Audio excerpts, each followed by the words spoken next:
গতকাল চট্টগ্রামের আগ্রাবাদে দায়িত্ব পালনকালে এক পুলিশ সদস্যকে লাঞ্ছিত করার অভিযোগ উঠেছে একদল টোকাই কিশোর গ্যাংয়ের বিরুদ্ধে। জানা গেছে, আগ্রাবাদ এলাকায় পুলিশের সঙ্গে ওই কিশোরদের বাগবিতণ্ডার এক পর্যায়ে পরিস্থিতি উত্তপ্ত হয়ে ওঠে। পরে একদল কিশোর পুলিশ সদস্যের উপর চড়াও হয়ে তাকে লাঞ্ছিত করে বলে অভিযোগ পাওয়া গেছে।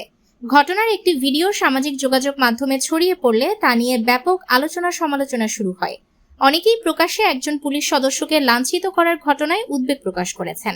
স্থানীয়দের দাবি, নগরীর বিভিন্ন এলাকায় কিশোর গ্যাংয়ের দৌরাত্ম্য দিন দিন বাড়ছে। তাদের বিরুদ্ধে দ্রুত আইনগত ব্যবস্থা নেওয়ার পাশাপাশি কিশোর গ্যাং নিয়ন্ত্রণে প্রশাসনের আরও কঠোর পদক্ষেপ প্রয়োজন।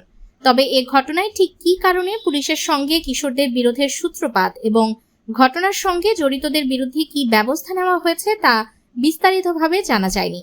ঘটনাটি নিয়ে সংশ্লিষ্ট কর্তৃপক্ষের বক্তব্য পাওয়া গেলে বিস্তারিত তথ্য জানা যাবে।